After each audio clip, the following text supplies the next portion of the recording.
Hello and welcome to the second episode of the CXC podcast. My name is MasterGo, and in this episode, we interviewed Tanya of Kpop. Now, when I started this interview, I was extremely tired. It was a long day after work, and I felt that when I started this whole conversation, I wasn't doing so great, and I wasn't expressing myself the way that I wanted to. But as the podcast continued going and we started talking more, I found myself getting deeper and deeper into conversations with Tanya about a multitude of different things. From being a creator to being a music fan to just everyday life, I was really surprised by how deep this conversation ended up going from both myself and for Tanya as well. I have to say, for somebody that I don't know too much about, I really learned a lot off of this podcast. So if you do enjoy today's video, be sure to hit that like button, subscribe if you're new here, and ring that bell notification so that you can be notified for the next CXC podcast. And let's have a conversation about what we discussed here today in the comments section. What did you like? What did you dislike about this episode? Let me know down below. Also, if you want, you can go ahead and join my Discord, hit me up on Instagram. All of the options are available if you want to have a discussion about just about anything, because I really do enjoy talking with everybody and getting to know everyone on the more personal level. I really enjoy making these podcasts because we get to learn so much about the people behind the scene, behind the camera, and it's really interesting to learn about each and every single person that comes on here. And I feel like it helps me grow, especially because I get a different perspective on different things, and it gives me a chance to reflect and to also kind of look inward to see what I could change, what I need to improve on, or what I'm just literally the best at. But with all of that said, let's get into it.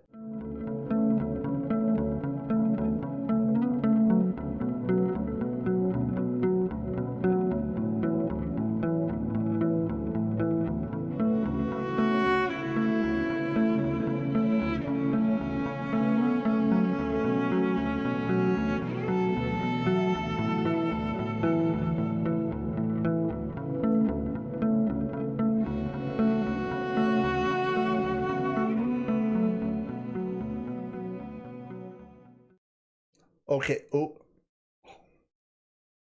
okay, perfect. Okay, so now that I've done that and you've gone ahead and you've told me about yourself, now my best bet is to actually get the desktop audio to pick up so that I actually can hear you because nobody can hear you right now.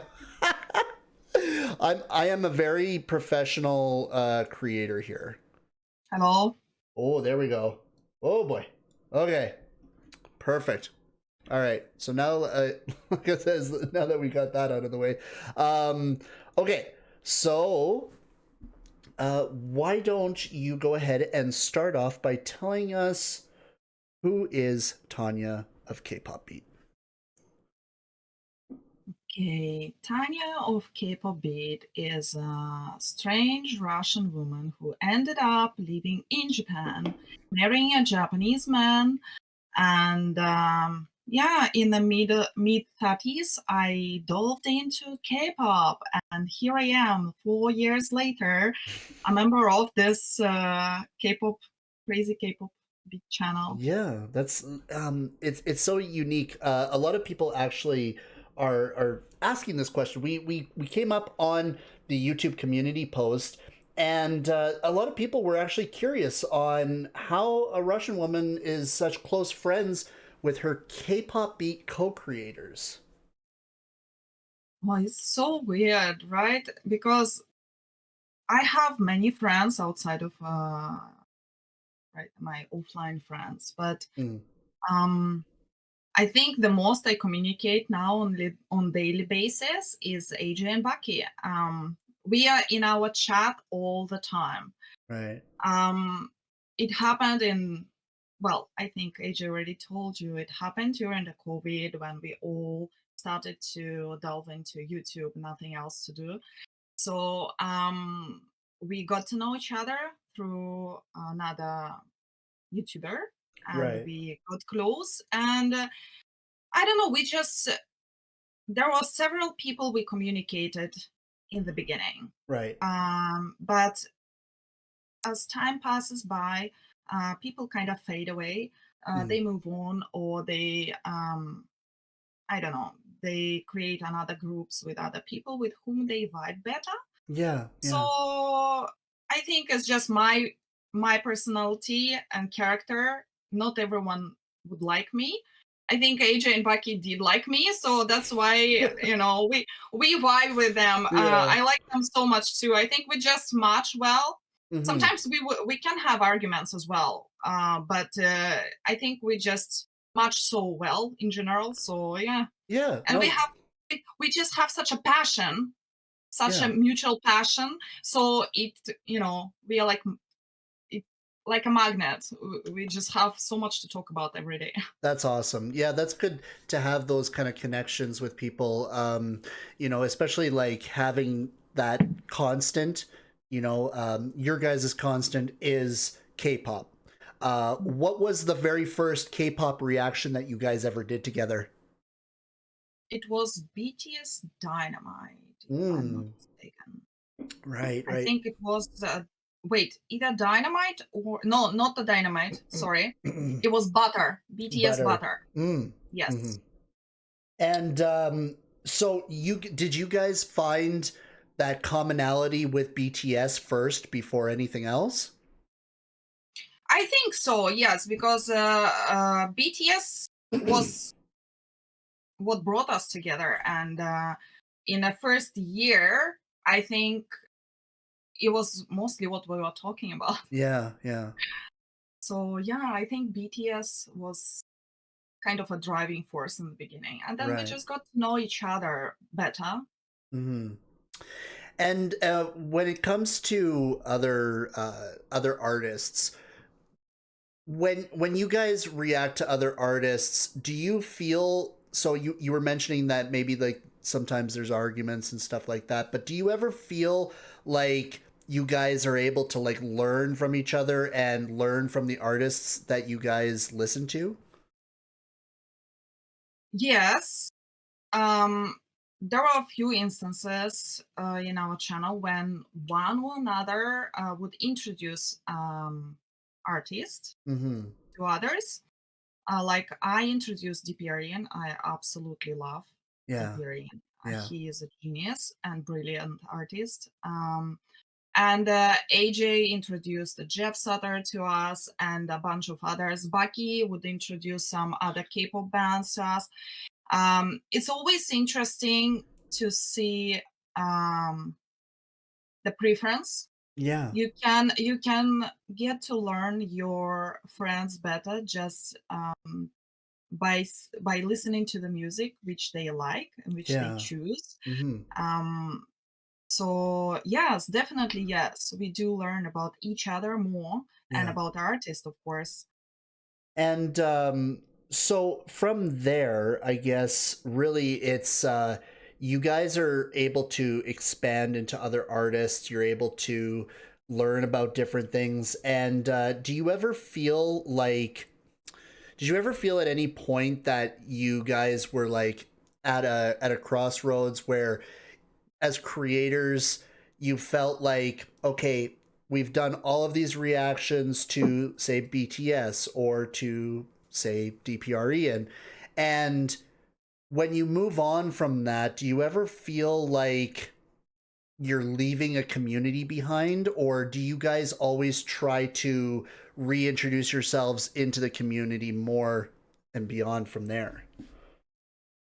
How Um, like basically like how do you manage to always have so many different passions with all these different artists? I know what you mean. It is difficult. It is Hmm. extremely hard. We have so many channels on our Discord for all kind of artists Yeah. that we listen to, and we would not necessarily feel that we leave our community behind because we keep on coming back to them Yeah. at least every once in a while.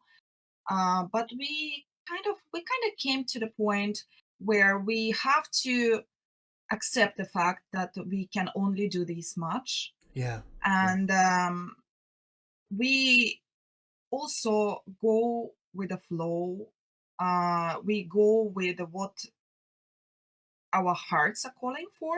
Yeah. Like now we are delving so much into Ppop, into SB19 at the moment, because it's just there's I guess moments when you might shift. It doesn't mean that we left BTS behind, or it doesn't Yeah. mean we left other groups behind. It's just time for us. This is a time to dive into SB19 because we really like this group as well. Yeah. And then as we learn them, we will, at some point, we will start coming back to other groups as well. We always go back and forth. But there are some groups which we can only do a little.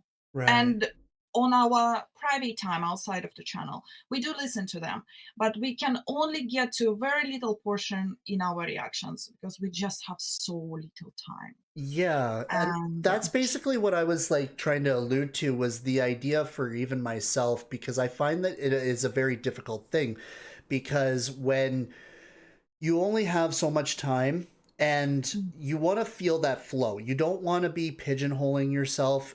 You don't want to be putting yourself into a position where you feel like you are this person, right? Because I feel that music is so broad, and interests span through so many different genres, different styles, how you're feeling at the time. And I feel it's very important to be able to branch out, but I have a hard time as a creator feeling about how it affects the people that watch me, or watch us or whoever. Um, it's like I feel like I'm letting a community down if I'm not necessarily giving that attention at that time to that specific artist. And it is it does make me feel bad, but at the same time I know that it's not like they've ever left my heart. It's not like they're ever like, I mean, all of it branches to a collective of who we are as individuals. And I feel that that's so necessary for people to understand too, when we go through these musical journeys with people. And I find it is a difficult part of being, basically a variety content creator, so to speak. well, I have a question to you Oh yes. because this is a topic which we also came across and we talked about it with my members, and it is also I wouldn't say it's a problem for us, but we definitely have thought about it and talked about it. Mm, So, how much do you think the actual creator, a person, matters? Vice, or what do you think matters for audience more? It's you or the group you're reacting and what you have to say about that group? mm, Because many times it's you can see, for example, now our channel grew so much yeah. because of SB19, and there's a lot of SB19 fans, Yes. and they of course like us, but also at the same time our other videos don't get nearly as much views because Right. why? It's same us, it's Hmm. same people, but they don't watch those videos. They only watch SB19 videos. Why? And I don't blame them. Don't get me wrong. I'm Absolutely. just saying, it's what really matters for the viewers is what you have to say about their favorite group or who you actually are. Because the people who really cares about you as a person, as a creator, and they want to watch whatever you want to say about anything, Right. they will watch everything and they will Yes. not complain. Yeah. People who complain are the only people who would care about your reaction or opinion on that particular group. They don't care about you. Hmm. That's my thought about it. So it's so funny that you brought this up, because that is what I was explaining with AJ before, about how there's always that one comment that always sticks in the back of my head. And it was Mhm, always the comment that said, make no mistake that we are not here for you, but we are here for the artist. mhm, because you're supporting the artist. You're almost like your goal or your only reason for being here is to spread the word of our artist. So this is where I start taking, like, this is where like the negative thought process came in, because exactly that. Why would I be doing this if it's not about some, like, it's, I don't try to mean like I sound like I'm self-centered or anything like that, but it's like, well, this is my personal YouTube channel. So there's got to be a reason why the person is actually there to watch us. They watch us for our experience, our Mhm. emotions, our journey. Mhm. But the thing is that, like you mentioned, an SB19, an 18 may not be necessarily into a BTS or an army. Mm. And so as creators, I believe that we have to think outside of the community in some aspect to that. Because as much as we love the community and the community Mhm. supports us in every way that they can, whether it's through donations, whether it's through memberships, comments, likes, subscribes, everything. We've all seen the comment, right? Subscribed because of SB19, subscribed because of Yep. Yep. BTS. And Yep. so it's a mental game that we play as creators, because we try to appease that audience when really it should be us that we're trying to appease ourselves. What's happening is this is our journey through music, through what we enjoy. And what I found that I was starting to cater too much to what literally everybody wanted. And it was pulling me apart. I wanted to make sure that this person was happy. I wanted to make sure that commenter was happy. I had to comment on like every comment. I felt bad if I wasn't commenting on every comment. It's a really tough thing to get past as a creator, because you want to be successful and you want to get your name out there and you want to be able to express your feelings and your emotions with so many people in the world. And I think that the majority of people really love us for who we are. Um, a lot of people, it may just be up to they're there for the artist and they're there for that creator supporting their artist. There is an endless amount of reasons why people watch us or tune into our videos. But I think the number one thing that we need to know for ourselves is that we're doing this for ourselves. This is we are reacting, we are creating, and and people are there to witness our journey. And that's pretty much it, I believe. It's I it's agree with you. yeah. It's a tough It's thing. it is a tough thing, but it's also uh, I think it can teach um, a life lesson, Yeah. um, to become more humble and to think more about others sometimes also. It Mhm. is I agree with you, we do need to think about ourselves first, but also, yes, I don't want to become a self-centered YouTuber Yeah. who just only cares about themselves and um, yeah, we do have this journey for us, Mhm. me and my friends now. We It's like a journal. At this point, it's Yeah, like our journal. We absolutely. just we just journal and share our experience with the world, Mhm. um, and the people are there to enjoy it, and they support us. It's lovely. It's so sweet. I love all our It's supporters it's incredible when it happens. for whatever artists they are there. They are incredible and they are very supportive. And I understand why they're there, and it doesn't hurt me too much because Mhm. I before we became reactors, I used to watch reactors as well. Yeah. Long time ago, I used to watch BTS reactors before we made our own channel. So what I was watching mostly the BTS content because other groups I didn't even know Right. at that time. Yeah. So I don't blame them. It's normal. I Mhm. think it's very normal. And also, one of the most precious things in this internet era and everything, it is, well, not only in the internet era, but Mhm. it's a human's time, lifetime. Yeah. So I do appreciate people to spending time watching us because Absolutely. it's kind of like a time is money, right? Everyone knows it.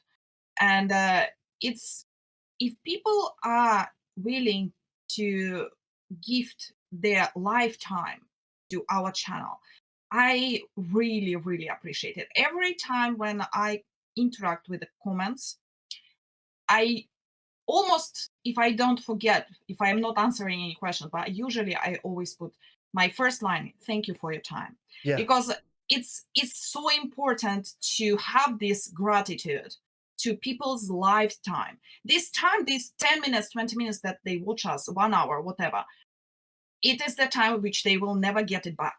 Absolutely. You know, it's so, so precious. So even the present, the gift of their time, it's already so much for me. Yeah, and whatever their internal reasons for watching mm, it's, I think I don't want to think about it too much And that's because exactly the key point that like I bring up here is because it's it's like a million voices talking to us all at once, and it's hard to really dial in.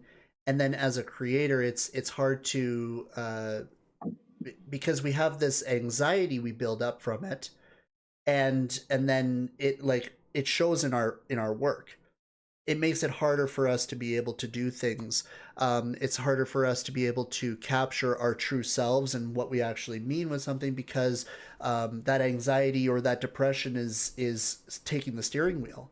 And it's a very common thing with creators in all spaces, not just reactions, but in every kind of situation. What I fear most of all is for myself personally, Mm. I can't dial in on one thing and then make that my thing. I tried to, and it led to a burnout. It led to me not not enjoying what I was doing. And it the same thing comes with just about everything in life. Like when I get involved with an anime, like most of my shelves that I have here are stuck with like all sorts of different things from different genres of like through Marvel, through anime, through books, through music, everything that happens in this cabinet back here is just a collection of what I enjoy. And one thing that I found when I was younger, and I told myself this, is that I enjoy the ability to see my life through all of the just the craziness, the story that was built through everything that I obtained through my time. And when it came to doing this, I felt like I was only meant to be one thing. And that made me sad, and it made me messed up. And thankfully I had lots of people that came to my rescue, and they said, listen, this doesn't have to define you. We all love so much. It's just you're getting in your own head. And I think that that's what happens a lot of the times too, is that we get so closed off. And this is why I like having conversations like this, especially with people like yourself, because it helps us get out of our own heads, like a bit of a support group kind of thing as creators, because it's really yeah, hard sometimes because we don't know, we can't talk to people about these things. And then it's really nice for the audience to be able to see what ends up happening in our heads and how these mind games play an effect. Because, like you said, people are taking their time to come in and spend watching us, mm, but what they don't see is the stuff happening behind the scenes. And so I think, like you were mentioning, and it's a real humbling thing to hear too, is that idea that people are spending so much time taking time out of their days to watch us and to support us and to help us grow and to see us succeed in our journeys. It really is something special, and it's something that I believe that everybody needs to know and experience, and I think that most creators do know that as well. Um, Yeah. yeah, so Ah, so uh ask Tanya, what is her favorite song of Ken or Philip? that's easy. Still Palayo. Okay. That is funny. I mean, I haven't listened to all of his songs yet. Hmm. People have been bugging us to react to Criminal, Drunk Smoke, Stray Dogs, and some other collaborations. We recently reacted to Kanako. Yeah, I think he's one of the most active soloists out of the bunch because he has so much things to react to, Right, right. and we haven't seen everything yet. But to this point, Palayo is my number one. I absolutely love that song. I know that this was quite the segue from our very like tight and personal conversation to so what about Ken? This is one thing that in the comment section on my YouTube community post, it seems like everybody wants to know everything that you're feeling about Ken. Petunia asks, how much does she love Ken? And what would she do if she meets Ken face to face? You know how many times I thought about it? What am I gonna do if I actually meet him one day? Because strangely enough, when they were in Japan, Mm, they were spending so much time in my neighborhood. I could easily bump into them so really? easily because all the TikToks, photos, and videos they took in Japan, most of this is all from my neighborhood. Oh, It's jeez. crazy. And I see all those places and I know all those places and I pass by those places on a daily basis, like walking my dog. Like, it's just so frustrating when I see all these pictures and videos. I think I mentioned already in one of our reactions that I need them to stop. I cannot see this anymore because it's literally the places I go every day and they were there and I didn't see them. But if I think, I talked about it with one of my friends here in Japan, and she asked me, so, but what are you gonna do if you actually met them? And I was like, probably I would not even approach them Yeah, yeah. because I don't want to invade their personal space. I know how crazy popular they are back in Philippines, and they cannot enjoy um, time going outside for shopping, walking around without being recognized. Right. I know how stressful it is for them, and I know how much they enjoy being abroad so that they don't get, mobbed. Right. Um, so I think if I would have seen them on the street, I maybe would have approached, but very politely, and I wouldn't even ask for pictures or anything. I would just say that, thank you, I really like your music, and yeah. I Mm-hmm. just greet them. I just politely greet them, and I would not. If they offer me to take a picture, of course, I would, appreciate that. But if not, I would not even ask for it. Mm-hmm. And if I see Ken, I was scared that I would just collapse. I was thinking that I may not be able to even say a word out because I would be so starstruck just seeing them or him in person. It's Yeah, it's weird. I don't know how I'm gonna react. Don't ask me. I have no idea. It's just When it when happens, it happens, and we'll see what happens when it happens. you guys, when it happens, believe me, you're gonna know. You know, and I'm I going to like share. that. I like how you said that though, when it happens. So you've already predetermined that this will happen no matter what. I'm manifesting. Manifesting. Manifesting. Yeah. Um, what really so you guys really fell into the SB19 rabbit hole very fast, just as I did. Like I fell in like incredibly fast. And I found that the audience was very welcoming. And something that I've noticed is that they're very okay with artists really branching out, especially even within the Filipino culture. So I was wondering, based off of a question that I asked AJ, what do you think of SB19's 18s?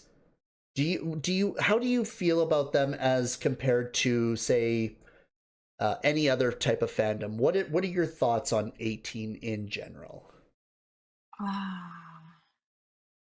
Well, I did talk about them a little bit after my concert experience. I think they are the most engaging Mm, out of our other fandoms because the amount of comments they leave under every reaction is enormous. it is actually, yes. They really, really want people to learn about SB19. Agreed. Yeah, they're very accommodating for sure. Yes, mm, they are so motivated to spread the word about SB19 and to make people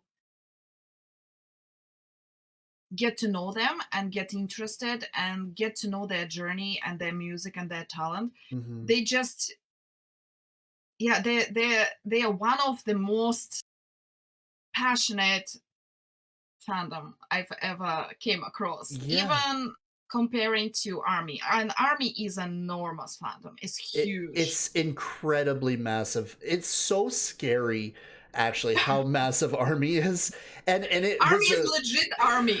it is a legit army, yes, and spanning multiple different countries and multiple different types of the fandom.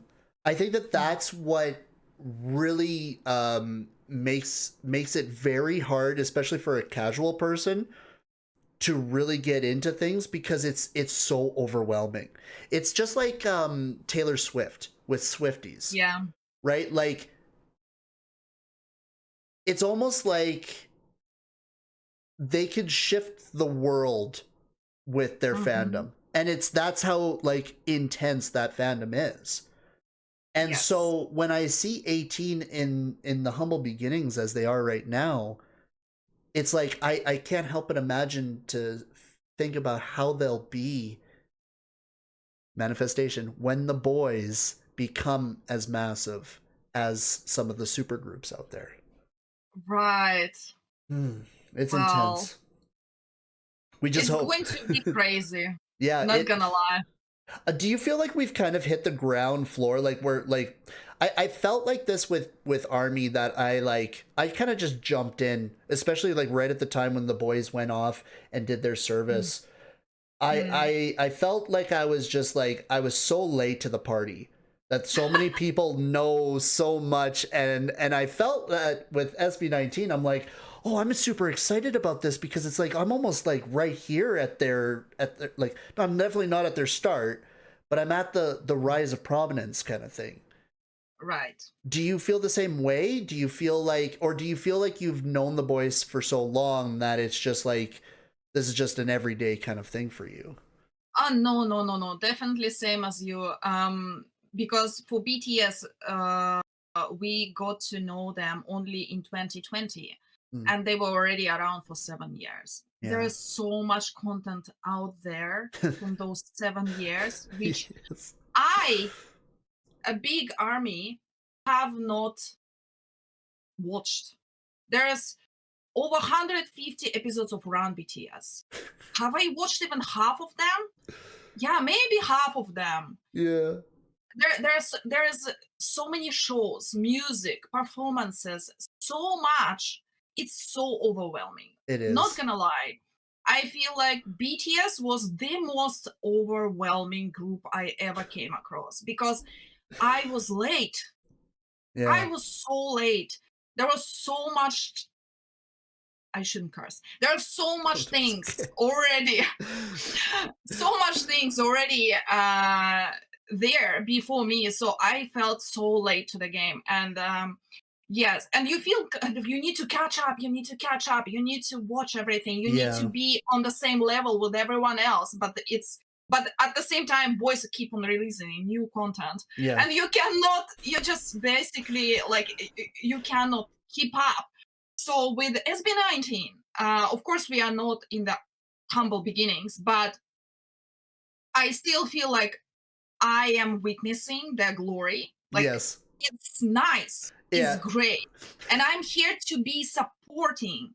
I can, maybe 5, 10 years later, I can be one of those OGs. Like, I've been here for so long. I've Exactly. seen them in 2024 in Japan, you know? Exactly. Exactly. And that's what I think I love about this is that when I was with BTS doing my reactions to them like on a constant stream, it was like everything was so organized and like voting and making sure that when a song drops to stream like just going nuts with it, right? And it felt overwhelming to me because it was just like I don't know how I can manage to do all of this stuff while also still trying to I'm really into Korean culture now because of Mm. BTS. And I want like I love all of these different artists and then the boys love all these different artists, but no, you gotta stick with this, like you gotta stream this. And I'm just like, oh no. And then like you said, like then it was going to back and forths, so it was like, okay, now Jungkook has come out with his solo album, but then like I gotta run back all the way back to like the very beginnings with the rise of Bangtan, and now I'm Mhm. like, oh my god, I'm jumping like eras now. And there's okay, well now that Suga's D-Day concert is like coming out in theaters, and then it just like it I think what happened was that's where I felt my burnout hit. Was it was just like there was so much happening, and I put it on myself because I said to myself, I'm gonna see absolutely everything that the boys have come out with, and then by the time that they come out of military service, I should be good. I should be caught up. Wrong. Because I didn't realize the mass scope of things. With SB19, it's like it's so much more manageable. I feel like Yeah. I can get in there. I understand the boys. I'm getting their story, getting their beginnings. There's still a Mm. lot to learn. There's still a lot to witness, but it's like Definitely. now when the boys are coming out with things, it's like it's a little bit more like I'm on pace, like I'm on par with everybody else. But at the same time, that brings me back to the same thing that we talked about earlier, is why are we trying so hard to be with everybody else when we should be just experiencing our own journey and feeling that? And I think what ends up happening is we get so caught up in everybody else's story and what everybody else expects of us that we're Mhm. not able to experience for ourselves. Yeah, it And becomes kind of job. yeah, a job. Yeah, exactly. Yeah. That's exactly it. It's yeah, it feels like that sometimes, doesn't It does. it? um Now what I have is a question. oh, sure. Yeah, go for it. Can I ask? What do you enjoy the most as a content creator? Do you enjoy the most the filming process, the communicating with the community, the editing? What's the most part of it you like? Editing sucks. I hate it. I hate it. I hate it. It is so Oh my god. brutal for me because back in the day when I had absolutely nothing to do and I could just sit at home and just edit on Windows Movie Maker, it was fun for me. I was syncing up music with anime. I was making anime music videos. It was ridiculous. Mm-hmm. And when I got into Pokemon card unboxings, Oh I jeez. didn't have like a good editing software. So Mm-hmm. everything that I had to do had to be perfect in one take. And then Ooh, when I that's create, hard. yeah, and when I create these reactions, 95% of the time it is in one take. Because what Mm. I do is I get stuck in my head and then I say something like, "Hey everybody, welcome back to the channel," or if you're new here, welcome to the channel. My name is MasterGo, and in today's video I'm reacting to SB19 and no, okay, so we got to start over again. Hello everybody, and then I redo it and I redo it and I redo it until the point comes where I am so exhausted that I'm like, I have sat here for an hour and I have yet to even get through the intro. And that happened so much when I first started reacting to BTS. I felt Wow. like if I wasn't saying it perfect, I wasn't doing justice to my channel. And so when it comes to editing, my editing software that I have is a very basic one. Mm-hmm. And it likes to shut down on me. It gets overloaded. It throttles itself. It makes it hard to get a video up. It is just such a painful process for me because now I'm having to go through, find the points where I actually it worked for me, get the reaction out there, and then rewatch it because I feel like a lot of the times I forget that maybe I had to take a break or something and then there's like a long pause, right? It's just it sucks. I love the creative process. I love just getting in there, not overthinking it, and just saying and doing. If I had an editor that could literally cut out all of the dumb shit that I say, I would be so happy. That's But AJ for me. yeah, like honestly, like it's just like it takes so long. I feel like I could do so much more if I didn't have to edit. But it's just because that's part of the process. It is what it is. You got to get through it. You got to do it. But man, I tell you, that is the one thing that I hate, but I really do love the creative process. The part where I can sit there and I can get into a music video and I can get into a song and I can relate to it. I can bring my story to the forefront of why it relates to me and also how it affects the community in abroad.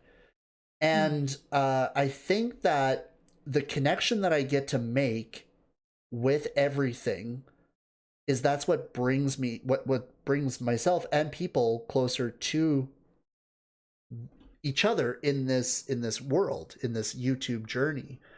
Um, I agree. I'm for unity. it really, this is such an interesting podcast because I'm doing a lot of like reflection on how I say things and how I'm doing things because and this could be because I'm like really exhausted from last night's metal concert, but it's By the like way, I keep on waiting. I want to ask you, how was the concert? Because I just saw pictures. it was the most insane thing, and I sat back afterwards and I thought about how me, like myself experiencing Hennebier and going to a concert live, seeing them live, it gives me more of a connection to the artist in a way Mm-hmm. that if I were to just watch the music videos and like check out interviews and stuff like that online, I wouldn't get that connection.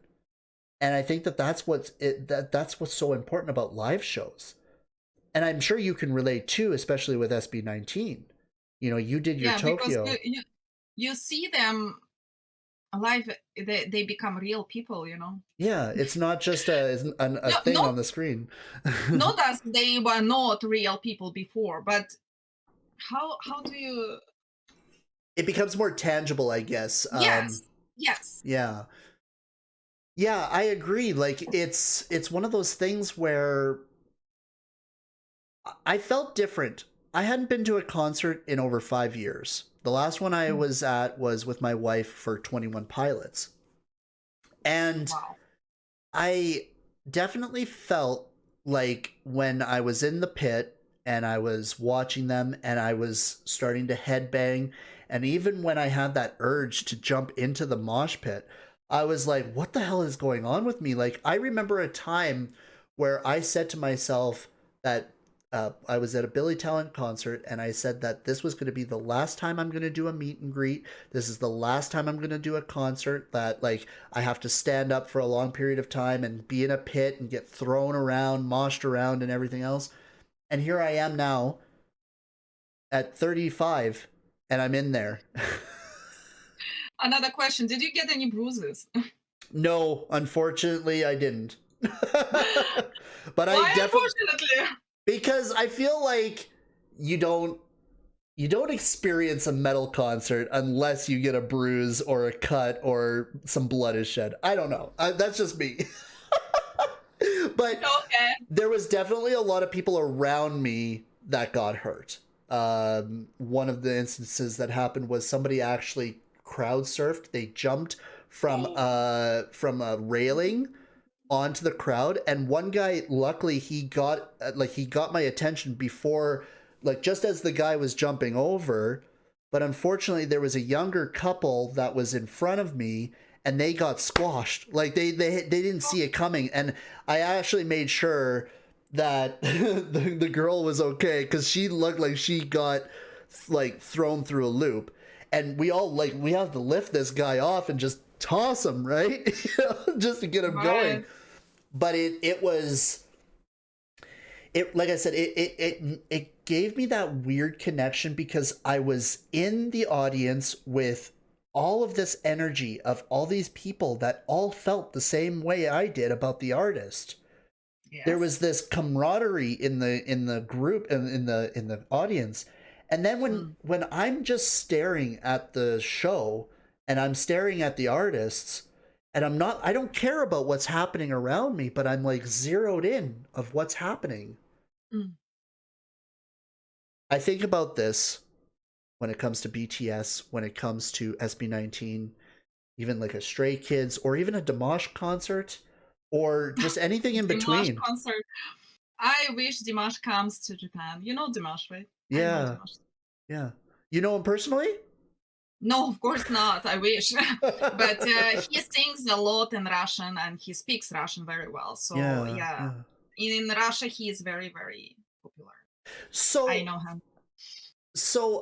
I've kind of like lost track of the conversations here, but that's okay because it looks like we kind of went into a lot of different topics here. But I think what my next question for you is, though, is what brought you from Russia to Japan? What was that like for you? So, I see a Totoro behind you, right? Yeah, yeah. My dark Why do I passenger. why do I know Totoro? Because I am an anime fan. Oh yeah. I was an anime fan ever since I was 10. Okay. My very first anime was Sailor Moon. Uh That was kind of a big thing for many kids at that time, especially yeah, girls. yeah.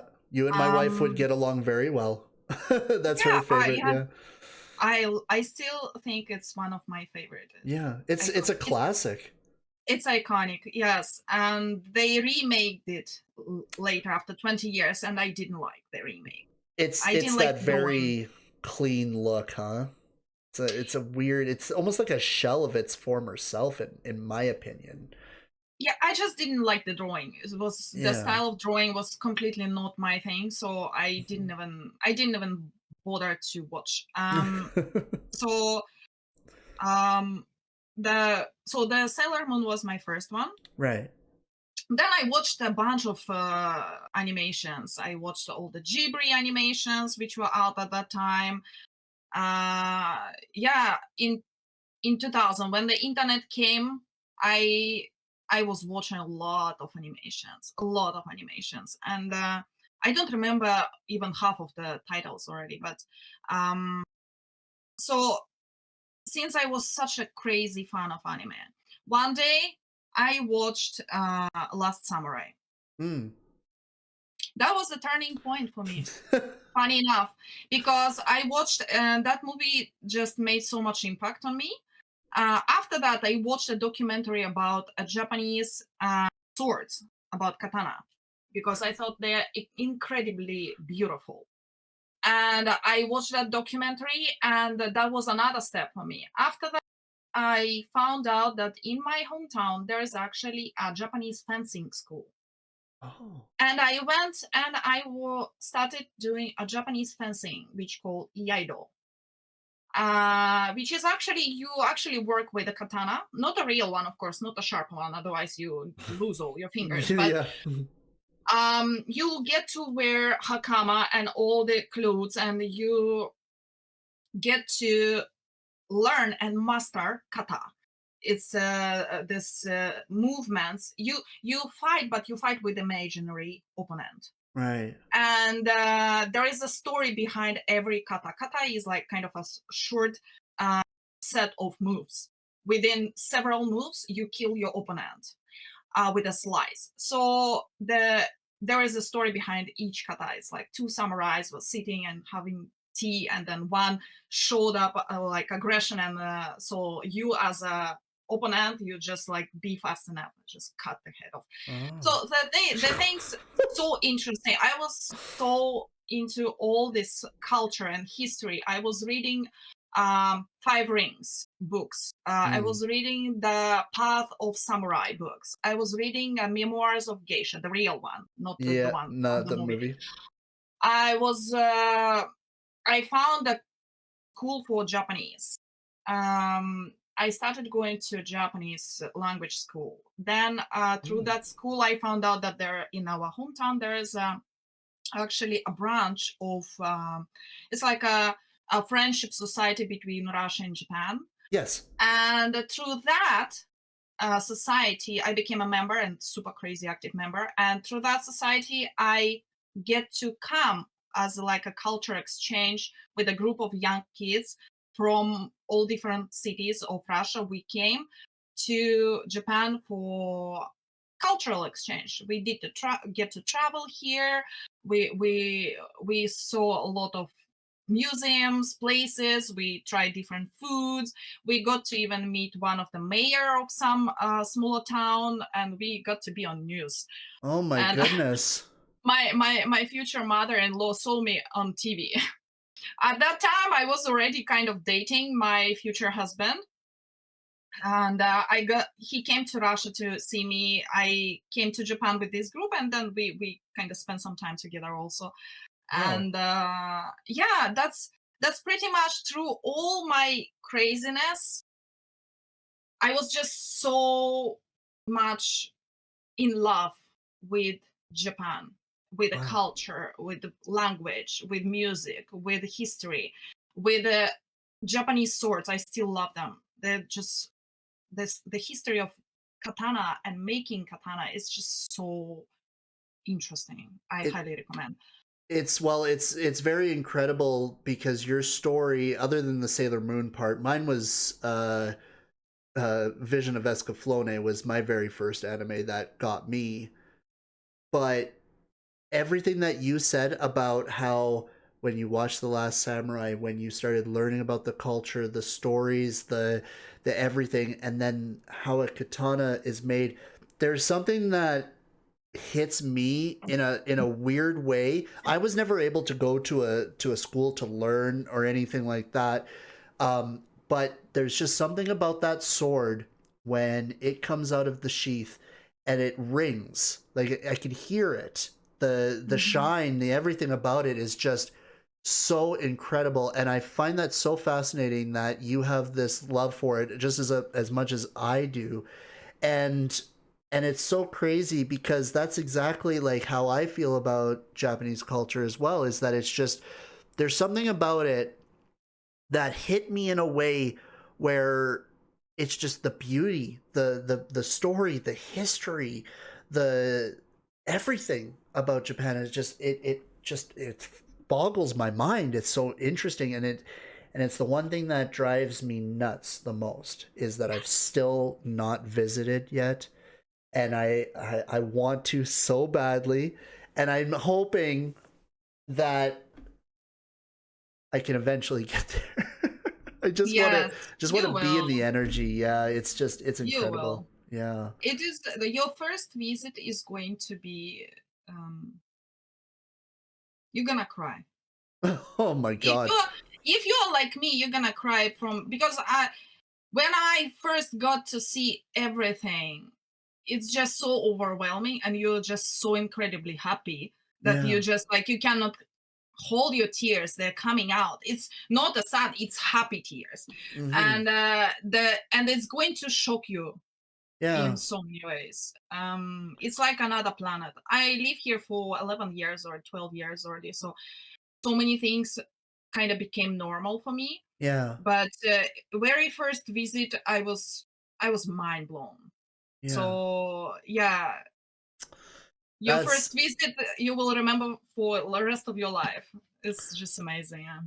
I think that based off of your story and talking about your journey with Japan and even anime, it really reflects who you are, from what I see on the outside, through K-pop beat especially, is that touching everything, being a part of it all, right? Like you watched all these different animes, you're listening to all this different music, you're creating that story for yourself, and I think that that's really important, as creators as well, is to have that ability to be so versatile, but also to have that courage to just go for it, for what you love, and experiencing the world, especially. Oh, I definitely. sometimes fear like where I would have been if I never branched out, if I never like tried. Like I could be stuck in a small town farming community working the oil rigs or some shit that like that was something that my grandfather really wanted me to do. I didn't want to. I didn't have that love. My love was animation. I love to And draw. I loved drawing. yeah. I love to And draw too. yeah. So it's like I wonder where when music hit you, uh what was like I asked AJ this, and I have always have a hard time like questioning this. Let me see if I can word this better this time. But when you were really getting into music, um what really started your musical journey? Like what was that one song that you remember from when you were younger that really connected you with music? Hmm. I never thought about it in this way. When I was kid, I listened to a lot of Russian folk music because my grandparents listened to a lot of folk music. Right. Then, when I became a teenager later on, my parents, my mother listened to a lot of Russian rock music. So that's where I got love for rock music. Hmm. And I think one of the most artists which stick with me is all Russian rock bands. And it's mostly the voices and the lyricism. Right.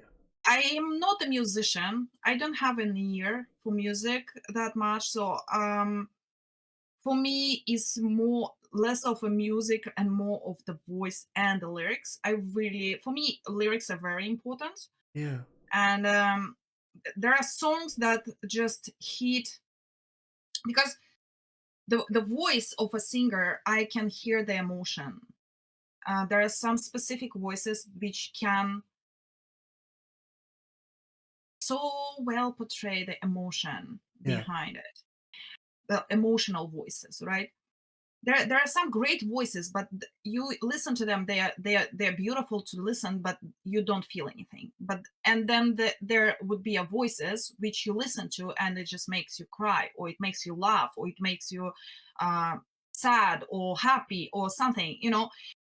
So for me, those rock bands with their voices and the lyricism, I cannot pinpoint the song which would exactly. I know one song, and it was actually, I remember one song. Yes, I can say. It's a very famous Russian rock band, DDT, as DDT. They have actually traveled and performed in states and here and there. Mm. Um, they have a song. This is it.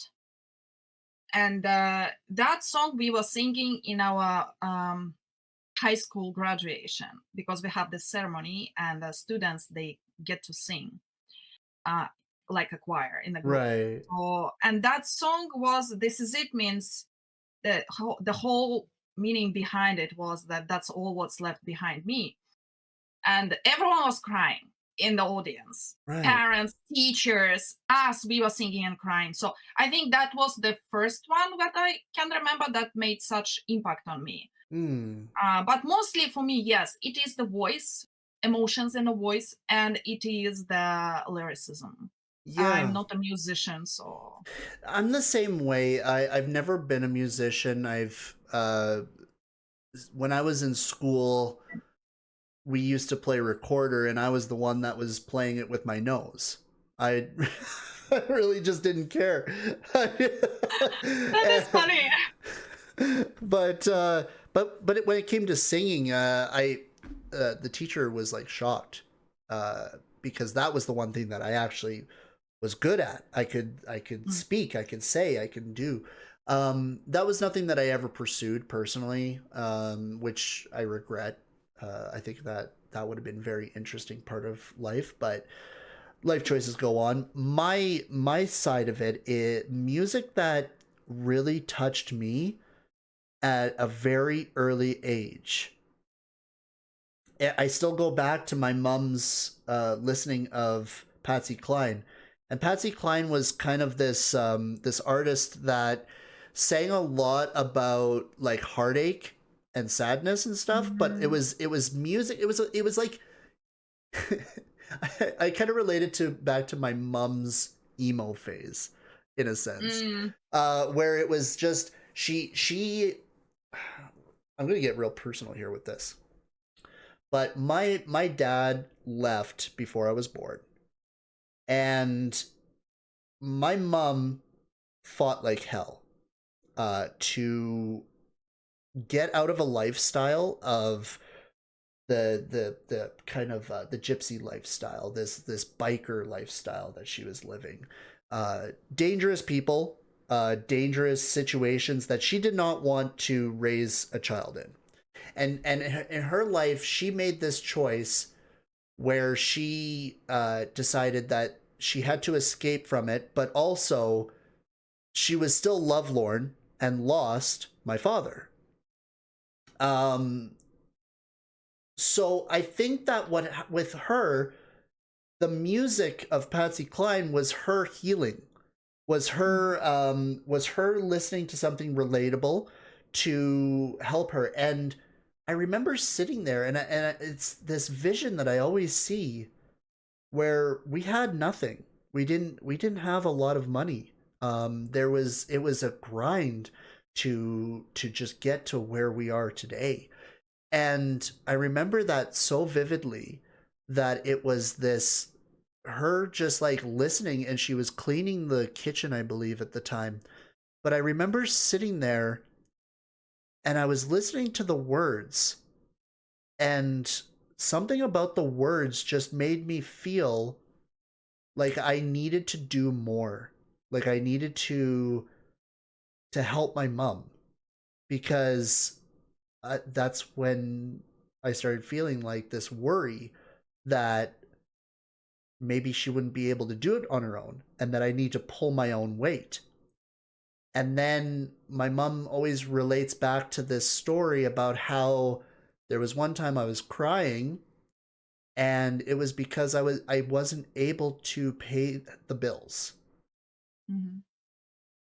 And so music for me hits on a personal level because it's the only way that I feel that I'm able to ex- I'm not able to express myself personally, uh like as an artist, but it's the experiences that I see through other artists that's why I relate so heavy with so much, because I'm able to take those stories from those songs and relate them back to my everyday life. And just like you with hearing it, the lyrics were never something that I really got into. What I got into was the sound, but now more than ever I'm starting to get that feeling of what the lyrics say. And when I start to tear up to a Filipino pop band, I never thought that that would ever happen. What the song?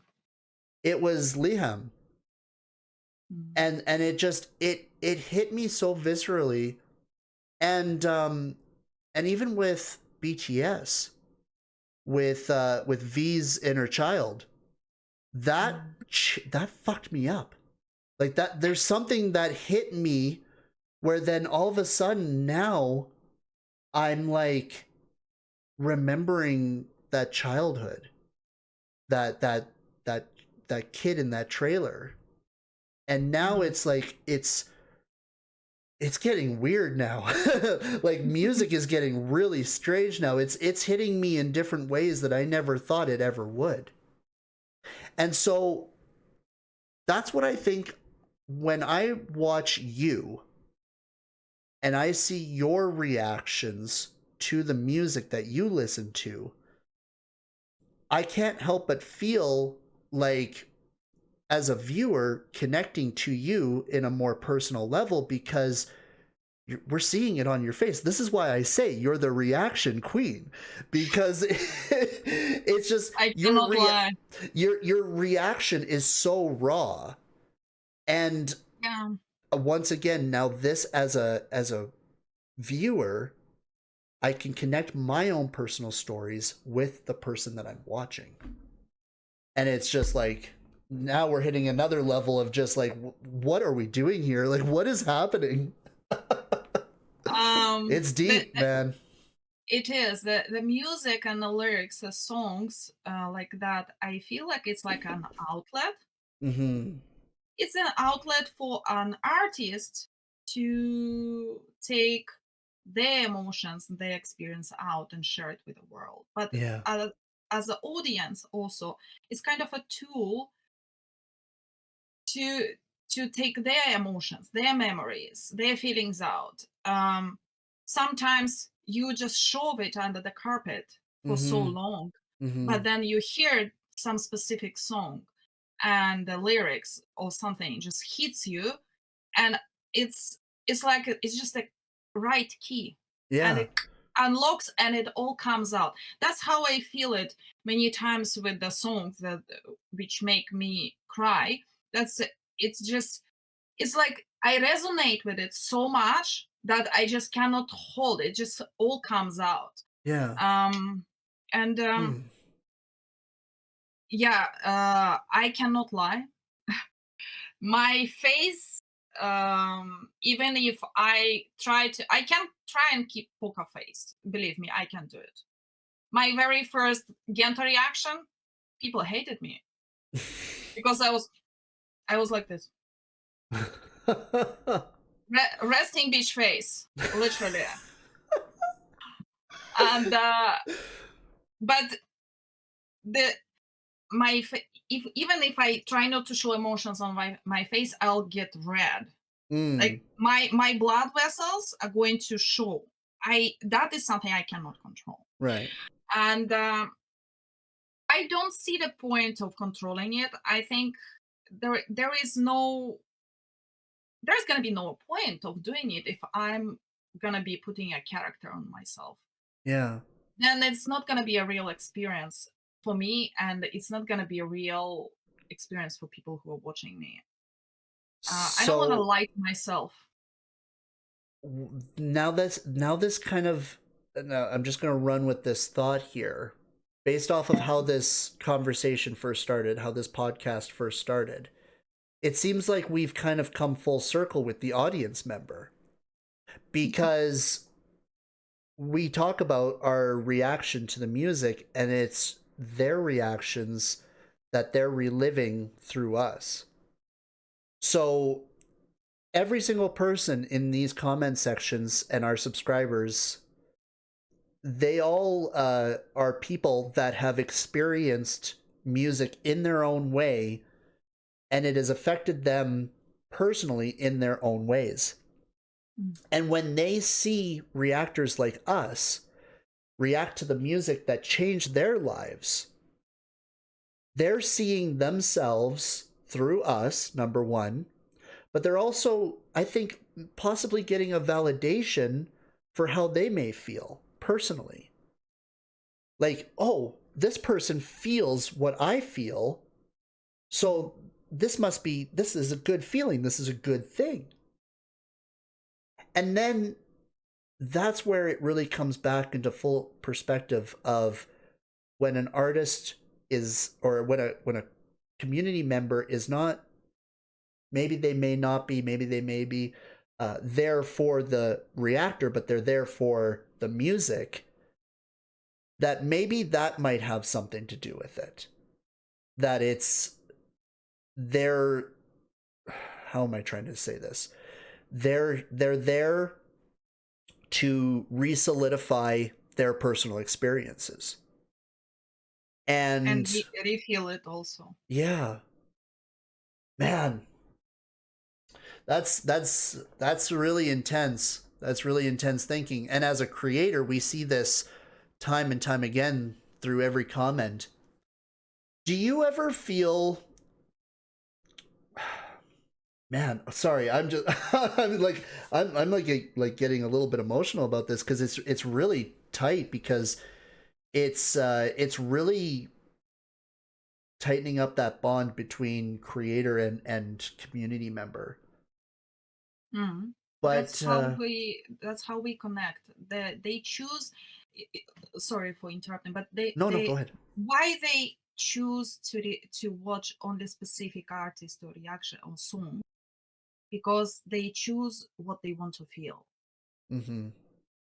Some people really like sad songs, or some people really like fun songs or sexy. Like, it's all about that. What do you want to experience?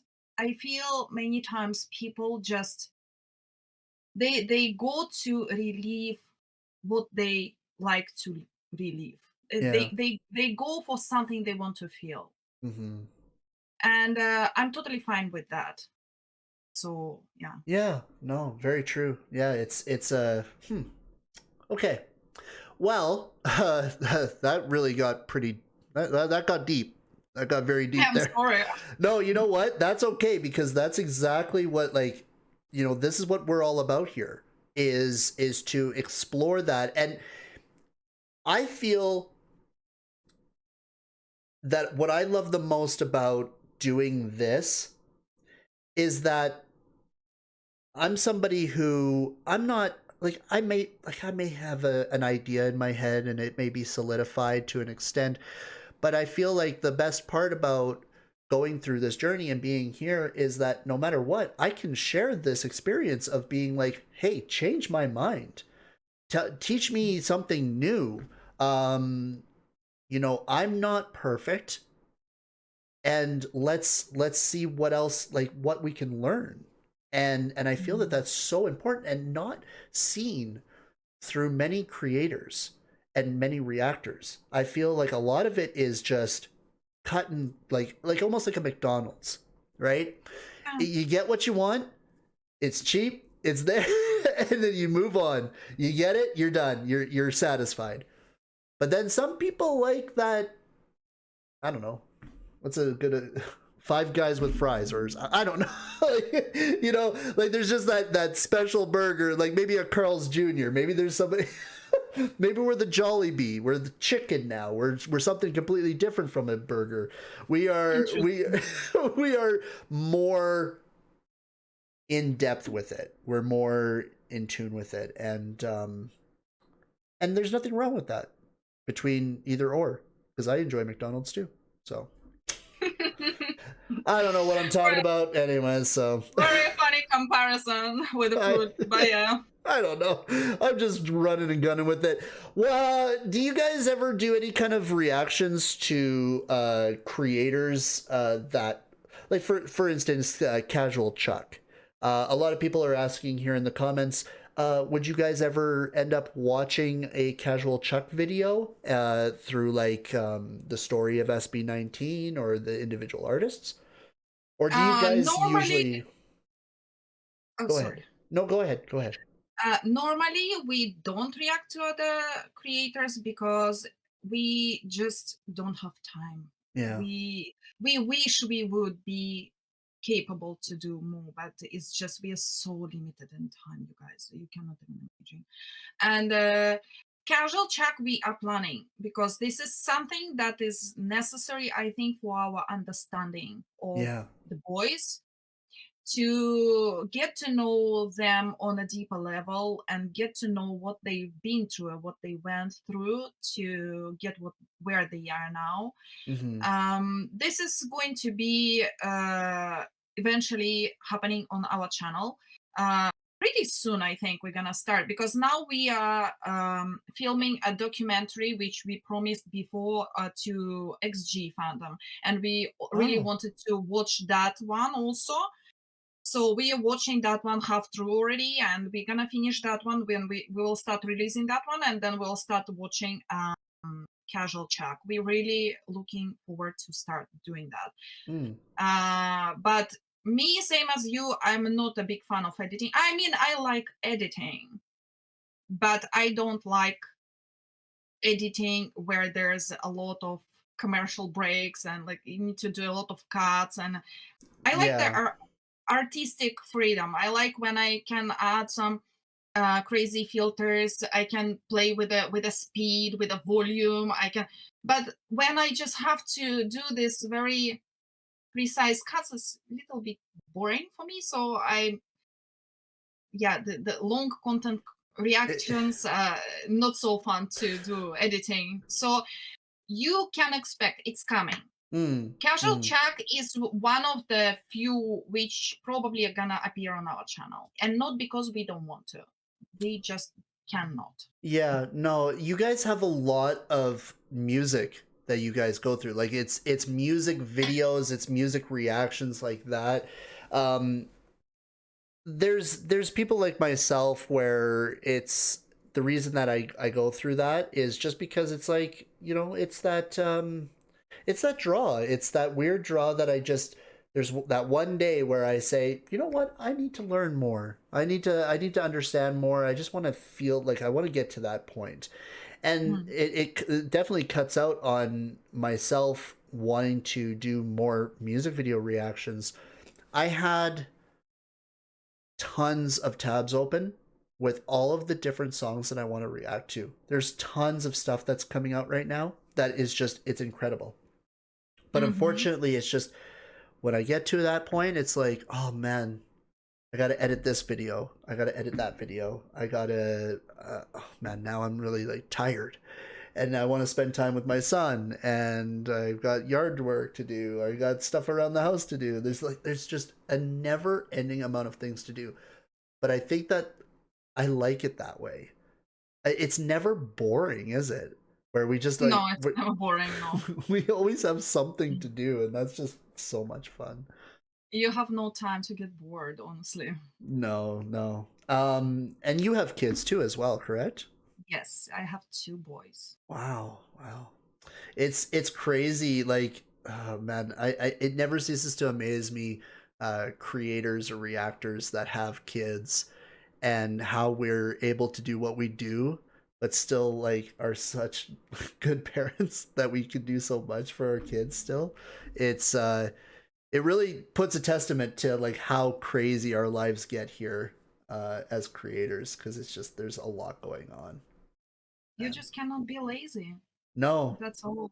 You just cannot be lazy and all your day everything is scheduled. And I like it this way also. I like to be busy because if I'm busy, not busy, if I'm just have nothing to do, that's where there's a lot of time to get to negative thinking yes, yeah, and the depression and all this. I hate days when I feel I haven't done anything. yeah, I feel like the day has been wasted for nothing, yes, and this day will never come back to me.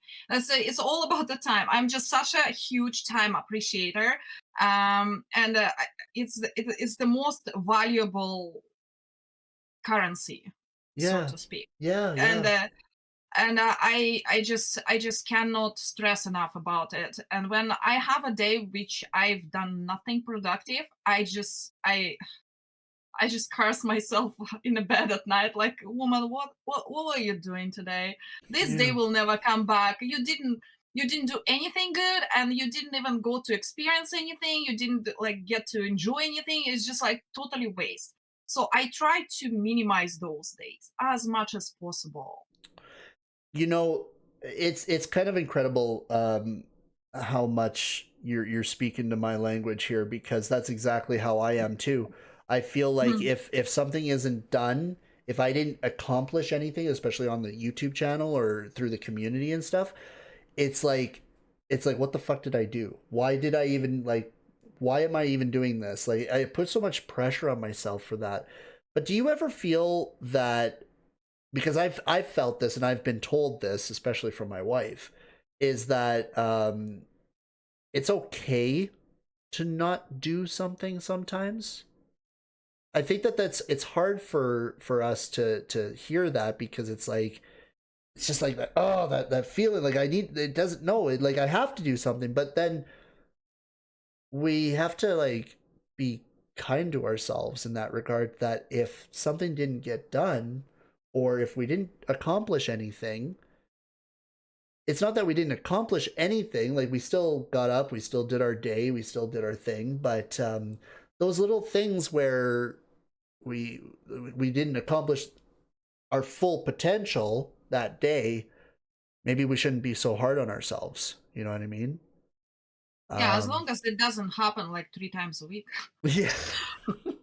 The- I don't. I'm also type of a person. I am kind of scared to get too soft on myself because I can get too soft on myself. I was soft on myself after I delivered baby. So I was like, I have rights to rest now. I have a Yeah, baby. I don't need to do anything else. I don't need to search for a job. I don't need to learn deeper Japanese. I don't need, like, I'm busy. I have excuse. I'm busy now. And I got to the point when I spent just half a year to 8 months just basically like raising baby and just doing minimum of the housework. That was with my first son. And then after these 8 months, I just looked back. I was like, I could have learned like I could have finished the whole textbook of Japanese. I had so many textbooks at that time. It's just like that time. I just look back and it's just like killing me. It's just, I could have been at this point already now, yeah, but I am not there because I wasted this time. So sometimes when these days happen and I try to curse myself, it's a good thing to let yourself rest sometimes. And then I try to calculate, okay, it's not like I didn't do nothing. yeah. Okay, I cooked breakfast, I cooked lunch, I cooked dinner, I did dishes, I did vacuum, I did laundry, I went for shopping, I did walk my dog. So if you like calculate all these little things you did, it's not like you did nothing. You were not like laying down on the bed whole day. So you kind of like you kind of have to talk to yourself. No, no, no, no, no. It's okay. Yeah, You did a lot.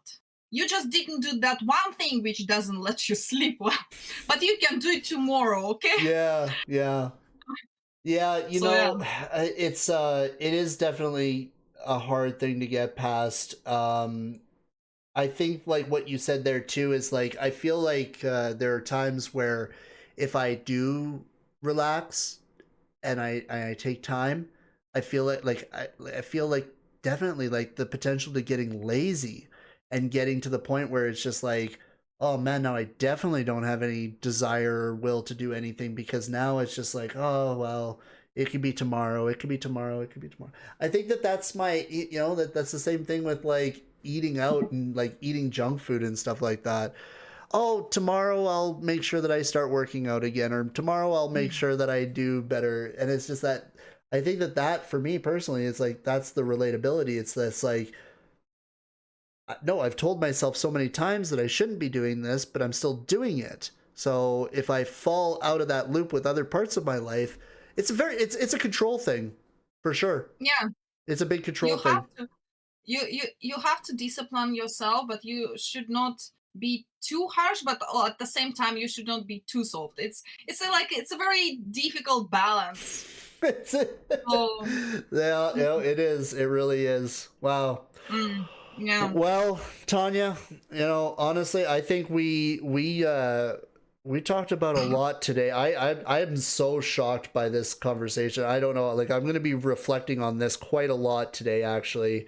Um Thank you Yeah. so much for chatting with me today, and I really hope that we can have another conversation like this again in the future because there is a lot to go through and a lot to discuss on a deeper level when it comes to the creative aspect, but also the the community aspect as well. And Yes. I think that you've got a very strong ideal on how to be who you are, and to really chase after what you personally want in life. And it's so inspirational, and I find that there's going to be a lot of people that are going to be very inspired by this conversation as well, so thank you for doing that.